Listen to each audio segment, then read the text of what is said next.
India കണ്ട ഏറ്റവും മികച്ച കമ്മ്യൂണിസ്റ്റ് പാർട്ടിയിലെ രാജ്യസ്നേഹിയായ മുഖ്യമന്ത്രി സഖാവ് പിണറായി വിജയൻ സാറിന് ആശംസകൾ നേരുന്നു. വിഴിഞ്ഞം തുറമുഖം ചൈനീസ് സർക്കാർ ന്യൂനപക്ഷത്തെ ഇറക്കിവിട്ട് കളിച്ചു. കൂട്ടത്തിൽ ഏഷ്യാനെറ്റും പിന്നെ കോൺഗ്രസ് പാർട്ടിയുടെ പിന്തുണയും.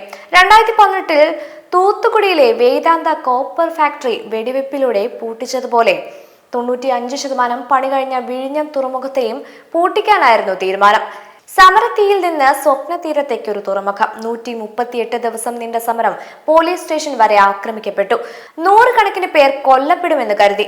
തുടർന്ന് പദ്ധതി പൂട്ടിക്കെട്ടുമെന്ന് സ്വപ്നവും കണ്ടു. എന്നിട്ടും വിഴിഞ്ഞം ഇന്ന് യാഥാർത്ഥ്യം. എങ്ങനെ? ഡോവലിന്റെ ഇന്റലിജൻസ് റിപ്പോർട്ട്, സമരത്തിന് പിന്നിലെ വിദേശ ഫണ്ടിംഗ്, ഭൗമ രാഷ്ട്രീയ കളികൾ എന്നിവയെപ്പറ്റി കേന്ദ്ര ഇന്റലിജൻസ് NSA അജിത് ഡോവലിന് നേരിട്ട് റിപ്പോർട്ട് നൽകി.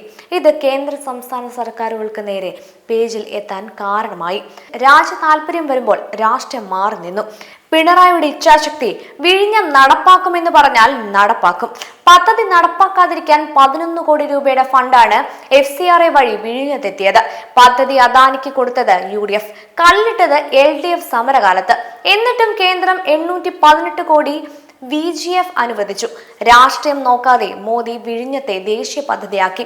ഒടുവിൽ 2025 മെയ് 2 കേരളത്തിന്റെ മുഖ്യമന്ത്രിയെ വേദിയിലിരുത്തി കമ്മ്യൂണിസ്റ്റ് മന്ത്രി അദാനിയെ പുകഴ്ത്തിയത് കേട്ട് മോദി പറഞ്ഞു, ഇതാണ് മാറുന്ന ഭാരതം.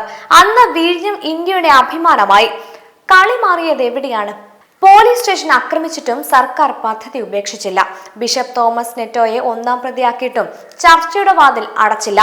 BJP LDF പോര് നടക്കുമ്പോഴും ഡൽഹിയും തിരുവനന്തപുരവും വിഴിഞ്ഞത്തിനായി ഒന്നിച്ചു. ഫലമോ? 285 കപ്പലുകൾ വന്നുപോയി. 1.93 ലക്ഷം കണ്ടെയ്നറുകൾ കൈകാര്യം ചെയ്തു. 10,000 കോടിയുടെ വരുമാനം വരാനിരിക്കുന്നു. ചൈനയുടെ കൊളംബോ, സിംഗപ്പൂർ തുറമുഖങ്ങളുടെ കുത്തക പൊളിയുന്നു. ഇച്ഛാശക്തിയുള്ള ഭരണാധികാരികളും രാജ്യ താല്പര്യം നോക്കുന്ന പ്രധാനമന്ത്രിയും കൃത്യമായി ഇന്റലിജൻസും ഒന്നിച്ചപ്പോൾ വിഴിഞ്ഞം ചരിത്രമായി. പോലീസ് സ്റ്റേഷൻ തല്ലിപ്പൊളിച്ച സമരഭൂമിയിൽ ലോകത്തിലെ ഏറ്റവും വലിയ കപ്പലായ MC തുർക്കി വരെ വിഴിഞ്ഞത്ത് നങ്കൂരമിട്ടു. അവസാനമായി മാവോയിസത്തെ തലപൊക്കാൻ അനുവദിച്ചില്ല. കൂട്ടത്തിൽ PFIയെ കേന്ദ്രം നിരോധിച്ചതിനു ശേഷം വിജയൻ സാർ രാജ്യത്തോടൊപ്പം നിന്നു. ഈരാറ്റുപേട്ടയിൽ ഒരു ഫാദറെ ചിലർ ആക്രമിച്ചു. അവർക്ക് ജാമ്യം കൊടുക്കണമെന്ന് നവകേരള സദസ്സിൽ ഇടതുപക്ഷ സഹയാത്രികൻ എന്ന തീവ്ര സമാധാനപ്രേമി ആവശ്യപ്പെട്ടപ്പോൾ പിണറായി വിജയൻ സാറിന്റെ സിംഹഗർജനം നാം കണ്ടതാണ്. യെസ്, അദ്ദേഹം കമ്മ്യൂണിസ്റ്റുകാരനായിരുന്നു, രാജ്യസ്നേഹിയും. ബഹുമാനപ്പെട്ട Pinarayi Vijayan sir, salute U.